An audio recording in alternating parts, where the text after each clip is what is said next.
ሰላም ጤና ይስጥልን የክንፋን መረጃ ቤተሰቦቻችን የተመረጡና ወቅታዊ ዜናዎችን ይዘንላችሁ መጥተናል። አብራችሁ ቆዩ። በቅድሚያም አርዕስተ ዜና። ጠቅላይ ሚኒስትር ዶክተር አብይ አህመድ የቢሾፍቱ ዓለም አቀፍ አውሮፕላን ማረፊያን ግንባታ አስጀመሩ። በኢራን በቀጠለው ተቃውሞ በቴህራን የሚገኘው የአልረሱል መስጂድ በእሳት ተቃጠለ። በመተከል ዞን ጉድሩ ወረዳ ከ27 በላይ ሰዎች ተገደሉ። የአሜሪካው ፕሬዝዳንት ዶናልድ ትራምፕ የኮሎምቢያ አቻቸውን ጉስታቮ ፔትሮን በዚህ ወር መጨረሻ ዋይት ሃውስ መጥተው እንዲጎበኙ ጥሪ ማድረጋቸው ታወቀ። እነዚህንና ሌሎች አዳዲስ ዜናዎችን ይዘንላችሁ መጥተናል። አብራችሁ ቆዩ። መረጃዎቻችን ሁልጊዜም በፍጥነት እንዲደርሳችሁ ቻናላችንን ላይክ፣ ሼር፣ ሰብስክራይብ በማድረግ የደውል ምልክቱን በመጫን ይጀምሩ። ጠቅላይ ሚኒስትር ዶክተር አብይ አህመድ የቢሾፍቱ ዓለም አቀፍ አውሮፕላን ማረፊያን ግንባታ አስጀመሩ። ጠቅላይ ሚኒስትር ዶክተር አብይ አህመድ ሙሉ በሙሉ ሲጠናቀቅ በአፍሪካ ግዙፍ የአየር ማረፊያ ይሆናል ተብሎ የሚጠበቀውን የቢሾፍቱ ዓለም አቀፍ አውሮፕላን ማረፊያ ግንባታ መሰረተ ድንጋይ በማስቀመጥ አስጀመሩ። ግንባታው ማስጀመሪያ መርሃ ግብር ላይ ከጠቅላይ ሚኒስትሩ በተጨማሪ ምክትል ጠቅላይ ሚኒስትር ተመስገን ጥሩነህ፣ የህዝብ ተወካዮች ምክር ቤት አፈ ጉባኤ ታገሰ ጫፉ፣ የፌዴሬሽን ምክር ቤት አፈ ጉባኤ አገኘሁ ተሻገር፣ የኦሮሚያ ክልል ርዕሰ መስተዳድር ሽመልስ አብዲሳ፣ የኢትዮጵያ አየር መንገድ ግሩፕ ዋና ስራ አስኪያጅ አቶ መስፍን ጣሰውና ሌሎች ኃላፊዎችም ተገኝተዋል። ጠቅላይ ሚኒስትሩ በማህበራዊ ትስስር ገጻቸው ባሰፈሩት መልእክት ወደ 25 ሚሊዮን የሚጠጉ መንገደኞችን በዓመት የማስተናገድ አቅሙ ላይ ከደረሰው ከአዲስ አበባ ቦሌ ዓለም አቀፍ አውሮፕላን ማረፊያ በተጨማሪ አዲስ ሜጋ ጣቢያ እያለማን ይገኛል ብለዋል። ይህ የተለያዩ አውሮፕላን ማረፊያ የመገንባት ስትራቴጂ ኢትዮጵያን የወደፊት የአፍሪካ ግንባር ቀደም የአየር ትራንስፖርት በር የማድረግ ዓላማ የገነባ ነው ሲሉ አክለው ገልጸዋል። የቢሾፍቱ ዓለም አቀፍ አውሮፕላን ማረፊያ በአፍሪካ ትልቅ የአየር ትራንስፖርት መሰረተ ልማት ፕሮጀክት ይሆናል ያሉት ጠቅላይ ሚኒስትር ዶክተር አብይ አህመድ ይህም ከኢትዮጵያ ሀገራዊ ኢኮኖሚ ፎረም የኢንዱስትሪ ማስፋፋያ አጀንዳና የረጅም ዘመን የአቪዬሽን ስትራቴጂ ጋር እየተናበበ ነው ብለዋል። ጠቅላይ ሚኒስትሩ የኢትዮጵያ አየር መንገድ ዓለም አቀፍ ተወዳዳሪነትን እንደሚያጠናክር፣ በአፍሪ ፍሬት ማዕቀፍ አፍሪካን የማገናኘት አቅም እንደሚጨምር፣ የንግድና ቱሪዝም ኮሪደሮችን እንደሚያሰፋና የኢትዮጵያ ቀዳሚ የበላይነት ማዕከል እንደሚያደርጋትም ጠቅሰዋል። ከአዲስ አበባ ደቡብ ምስራቅ 40 ኪሎ ሜትር አካባቢ የምትገኘውና 1910 ሜትር ከፍታ ላይ ቢሾፍቱ የአውሮፕላን ሥራ የተመቻቸ አካባቢ ያላት መሆኑን ጠቅላይ ሚኒስትር ዶክተር አብይ አህመድ መልእክት መዳረሻቸው የኢትዮጵያ ላደረጉት ሆነ ለቱሪዝም መንገደኞች ብቁ ሁኔታ አላትም ብለዋል።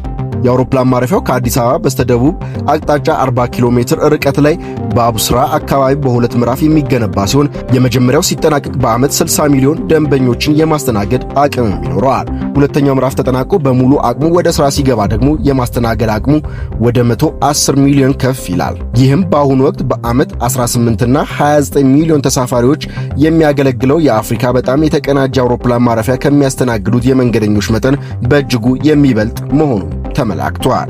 የአፍሪካ ልማት ባንክ ግንባታው ሲጠናቀቅ የአፍሪካ ትልቅ አውሮፕላን ማረፊያ ይሆናል ተብሎ የሚጠበቀውን የቢሾፍቱ ዓለም አቀፍ አውሮፕላን ማረፊያ ለመገንባት ከሚያስፈልገው $10 ቢሊዮን $8 ቢሊዮን ለማፈላለግ ከኢትዮጵያ አየር መንገድ ጋር መፈራረሙ ይታወሳል። በስምምነቱ መሰረት ባንኩ 80 በመቶውን ከተለያዩ የፋይናንስ ተቋማት የሚያስፈልግ ሲሆን 20 በመቶ የሚሆነውን ደግሞ የኢትዮጵያ አየር መንገድ የሚሸፍን ይሆናልም ተብሏል። ይህን ተከትሎ ባለፈው ነሐሴ ወር የአፍሪካ ልማት ባንክ $500 ሚሊዮን ድጋፍ እንደሚያደርግ ማስታወቁም ይታወሳል። በተጨማሪም በቅርቡ የቻይና ባንክ በቢሾፍቱ የሚገነባውን ዓለም አቀፍ አውሮፕላን ግንባታ ለመደገፍ $500 ሚሊዮን እንደሚያቀርብ መግለጹን የኢትዮጵያ አየር መንገድ ዋና ስራ አስፈጻሚ አስታውቀዋል። የኢትዮጵያ አየር መንገድ ግሩፕ ዋና ስራ አስፈጻሚ አቶ መስፍን ጣሰው ይህን የገለጹት በሞሮኮ ራባት በተካሄደ የአፍሪካ ኢንቨስትመንት ፎረም ላይ ነው።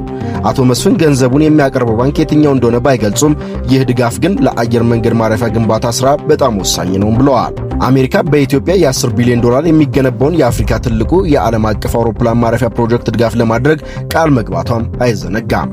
የአሜሪካ የአፍሪካ ጉዳዮች ከፍተኛ አማካሪ ማሳድ ብሎስ በተባበሩት መንግስታት ድርጅት ጠቅላላ ጉባኤ ቀደም ብሎ በኢትዮጵያ ጉብኝት ባደረጉበት ወቅት ሀገሪቱ ድጋፍ ለማድረግ ቁርጠኝነቷንም አስታውቀዋል።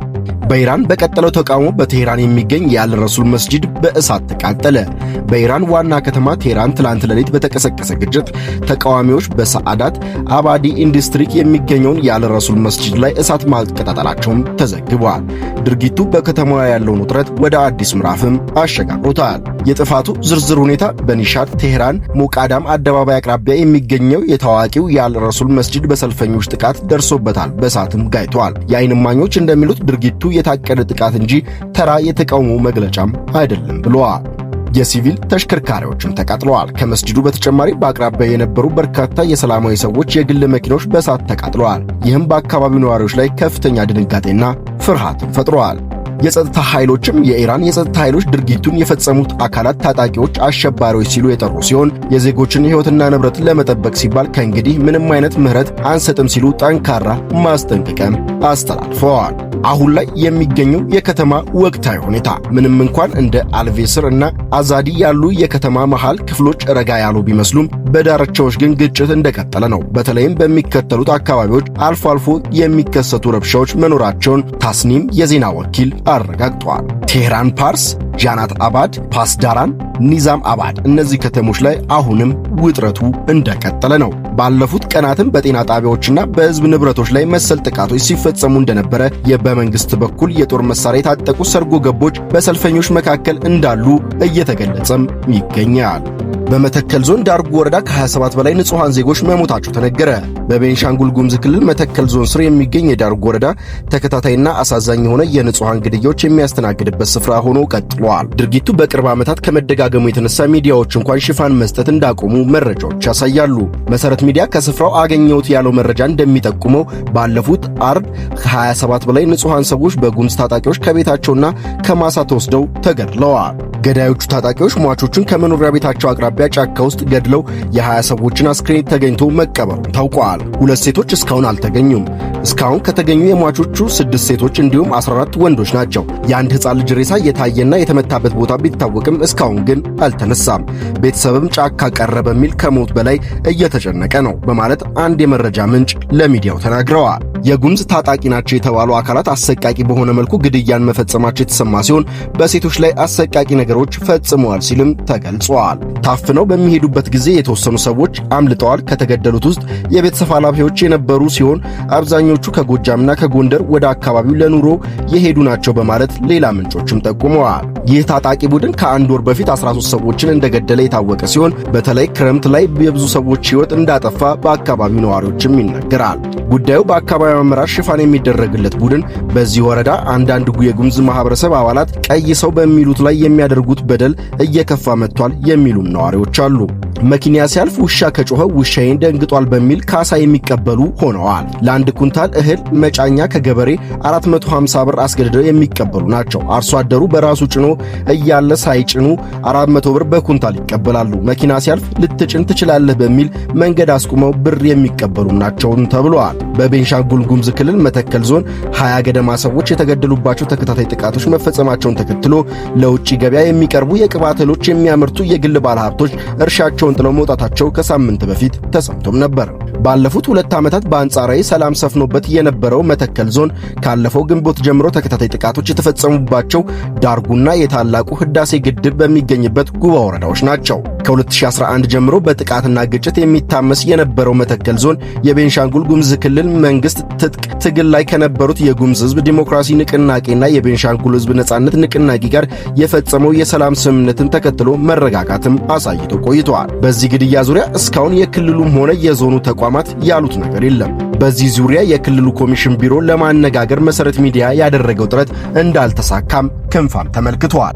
የአሜሪካው ፕሬዝዳንት ዶናልድ ትራምፕ የኮሎምቢያ አቻቸውን ጉስታቮ ፔትሮን በዚህ ወር መጨረሻ ዋይት ሃውስ መጥተው እንዲጎበኙ ጥሪ ማድረጋቸው ታወቀ።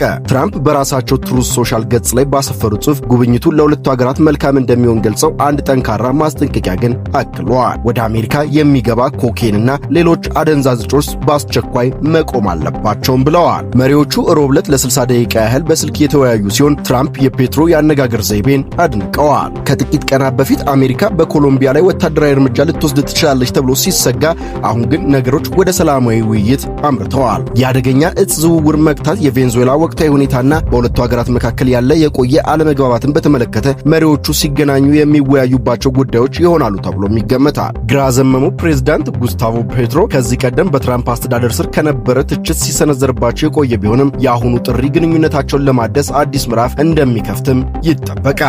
ይህ በእንዲህ እንዳለ ሩሲያና ቻይና ሳይቀድሙን ግሪንላንድን የራሳችን ማድረግ አለብን ሲሉ ዶናልድ ትራምፕ ተናገሩ። የአሜሪካው ፕሬዝዳንት ዶናልድ ትራምፕ ሩሲያና ቻይና ግሪንላንድን ሳይወስዱ የራሳችን ማድረግ አለብን አሉ። ግሪንላንድን መጠቅለላችን አይቀርም ሲሉ በተደጋጋሚ የሚደመጡት ትራምፕ በትላንትናው ንግግራቸው ቻይናና ሩሲያ ሳይቀድሙን ቀድመን ግሪንላንድን መጠቅለል አለብንም ሲሉ ተደምጠዋል። ትራምፕ ትላንትና ግሪንላንድን በተመለከተ በቢቢሲ ጋዜጠኛ ለቀረበላቸው ጥያቄዎች እኛ ግሪንላንድን መከላከል አለብን፣ በቀላል መንገድ የኛ ማድረግ ይኖርብናል ሲሉም አጽንኦት ሰጥተዋል። የቻይና ህዝብን እወዳለሁ፣ የሩሲያ ህዝብንም እወዳለሁ፣ ነገር ግን በግሪንላንድ ጉዳይ አልደራደርም ብለዋል ትራምፕ። የዋይት ሃውስ አስተዳደር በቅርቡ የኔቶ አባል የሆነችውን የዴንማርክ አባል ከፊል በባለቤትነት ለማስተዳደር ፍላጎት እያንጸባረቀ ሲሆን በኃይል የመንጠቅ አማራጭም እንደማይከለክለው እያስጠነቀቀ ይገኛል። ዴንማርክና ግሪንላንድ በበኩላቸው ራሳቸውን በራሳቸው የማስተዳደር መብታቸው የራሳቸው ነው እንጂ የምንሸጠው ወይም ሌላ አካል የሚወስንልን አይደለም ሲሉም ይደመጣሉ።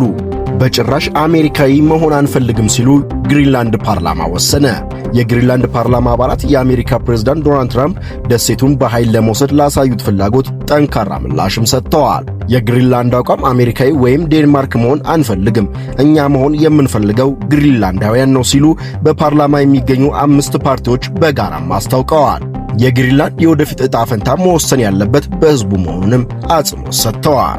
በዚህ ጉዳይ ላይ የኔቶ ስጋት የዴንማርክ ጠቅላይ ሚኒስትር ሜቴ ፍሬድሪክስ በአሜሪካ በግሪንላንድ ጥቃት የምትሰነዝር ከሆነ የኔቶ ጥምረት ሊፈርስ እንደሚችልም አስጠንቅቀዋል። የጀርመን ምላሽ የጀርመኑ ቻንስለር ፍሬድሪክ ሜርዝ እና ሌሎች የአውሮፓ መሪዎች ለዴንማርክ ያላቸውን ድጋፍም ገልጸዋል። በወታደራዊ ግጭት የኔቶ አባል በሆነች አገር ላይ እርምጃ መውሰድ የጥምረቱን መበተንም ሙሉ በሙሉ እንደሚያጠፋው ገልጸዋል። በወታደራዊ ግጭት ኔቶ አባል በሆነች አገር ላይ እርምጃ መውሰድ የጥምረቱን መተማመን ሙሉ በሙሉ እንደሚያጠፋውም ገልጸዋል። ለዚህም አዲስ መፍትሄ ብለው ያስቀመጡት የኔቶ አባል አገራት የአሜሪካን የጸጥታ ስጋት ለመቀነስ አርክቲክ ሴንተር የተሰኘ የአርክቲክ ክልል የክትትል ተልዕኮ ለመጀመር እያሰቡ መሆኑን ተሰምቷል።